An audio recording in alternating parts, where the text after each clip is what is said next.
دوستو، پچھلے دنوں ڈز گاڈ ایگزسٹ خدا کے وجود کے تصور کو لے کر دلی میں ایک بحث ہوئی، جس میں ایک طرف مفتی شمائل ندوی جو اسکالر ہیں اور دوسری طرف جاوید اختر جو فلم انڈسٹری کے جانے مانے رائٹر ہیں۔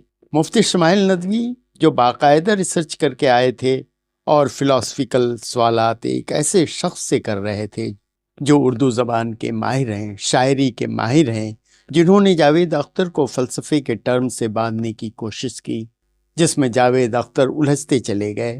اس مقابلے میں ہار جیت کی تو کوئی بات ہی نہیں تھی، لیکن اس بحث میں جاوید اختر کو ہارا ہوا تسلیم کر لیا گیا اور کئی سوشل میڈیا نے اس پر فیصلہ بھی سنا دیا۔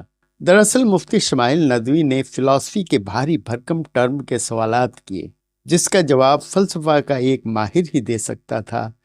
دیکھا جائے تو ان دونوں کا مقابلہ ہی نابرابری کا تھا۔ دراصل بحث شروع ہوتی ہے کہ گاڈ یا خدا کا وجود ہے یا نہیں، یہ کائنات، یہ دنیا کس نے بنائی۔ انہوں نے کہا کہ اس دنیا کو آپ کنٹینجنٹ مطلب بنائی ہوئی کوئی چیز مان کر چلیے، جیسے ریل کا ڈبہ وہ کانٹینجنٹ ہے، سائیکل، ہوائی جہاز، شپ، یہ سب کانٹینجنٹ ہیں جنہیں کوئی بنانے والا ہے، جو نیسیسری بینگ ہے، یعنی وہ گاڈ ہے۔ مفتی صاحب گاڈ کے وجود کی فلسفیانہ دلیلیں ایک ٹف فلاسفیکل میتھڈ پہ دے رہے تھے۔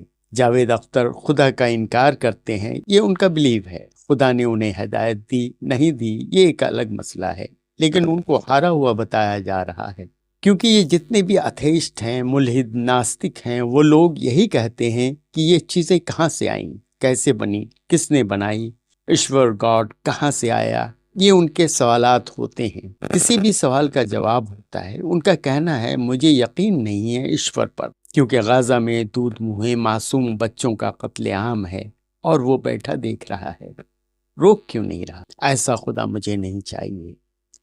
جاوید اختر کے ان سوالوں سے چبھن تو ہوتی ہے، جذبات کو یہ جھنجھوڑتا بھی ہے اور سوچنے پہ مجبور بھی کرتا ہے۔ جب انہوں نے غزہ کا ذکر کیا تو ہال میں کچھ لمحوں کی خاموشی چھا گئی۔ مفتی صاحب کا جواب تھا کہ خدا ان کا امتحان لے رہا ہے۔ بھائی، ایشور نے تو ہٹلر کو بھی نہیں روکا تھا، جنہوں نے یہودیوں پر ظلم کی انتہا کی تھی۔ خدا نے تو بیت اللہ کو ڈھانے والوں کو بھی نہیں روکا تھا۔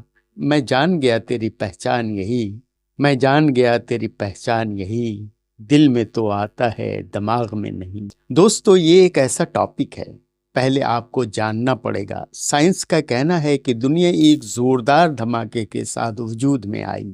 مولانا ندوی کا کہنا ہے کہ دھماکے سے تخریب ہوتی ہے، ودھونس، ڈسٹرکشن ہوتا ہے، بکھراؤ ہوتا ہے، نہ کہ سنورتے ہیں۔ جیسے سورج ٹھیک اپنی جگہ ٹنگا ہوا ہے، 1 فٹ بھی نیچے آ جائے تو دنیا جل کر راکھ ہو جائے، اور 1 فٹ اوپر چلا جائے تو دنیا برف کا گولا بن جائے۔ یہ ہوائیں ایک سسٹم پر چلتی ہیں۔ بیج میں سے پیڑ نکلتا ہے تو ظاہر سی بات ہے کہ اس کاریگری کے پیچھے کوئی ہے۔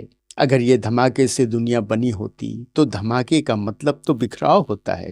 چاند کو صحیح جگہ ٹانگنا نہیں ہوتا، تاروں کو صحیح جگہ ترتیب سے سجانا نہیں ہوتا، سورج کو ٹانگنا نہیں ہوتا۔ تو دوستو، یہ لاکھوں کروڑوں ایسے ایگزامپلس ہیں جس سے خود جاوید اختر واقف ہیں، لیکن جن کو نہیں ماننا ہے نہیں مانیں گے۔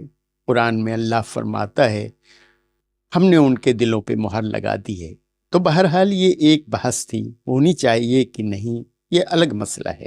اس کا مطلب یہ بھی نہیں کہ یہ ڈیبیٹ غلط ہوئی، لیکن کم سے کم گاڈ کے ہونے کے جو بھی مثالیں دی جا سکتی تھیں، مفتی صاحب شاید وقت کی کمی کی وجہ سے نہیں دے پائے۔ باقی قرآن کے اندر صاف لکھا ہے کہ چاند ستاروں پہ غور نہیں کرتے، تم کر لو۔ تو خیر جناب، اس بحث کے نتیجے کے طور پر خدا کے وجود کی بحث دنیا بھر میں چھڑی گئی ہے۔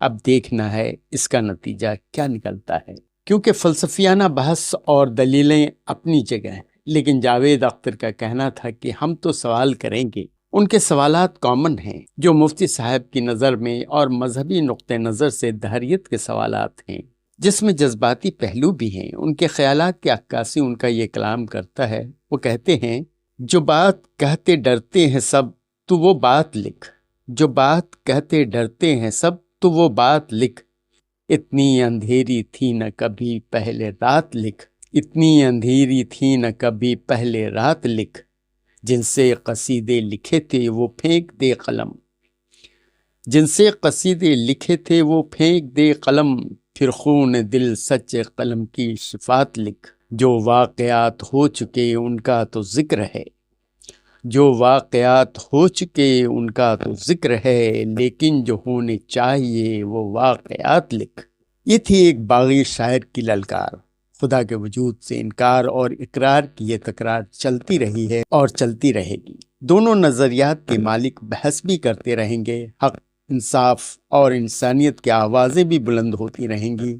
ان سب کے بیچ انسانیت بھی زندہ رہنی چاہیے۔ آپ اپنے خیالات کا اظہار کمنٹ باکس میں ضرور کریں اور ساتھ ہی لائک، شیئر، سبسکرائب بھی کرنا نہ بھولیں۔ آپ کا بہت بہت شکریہ۔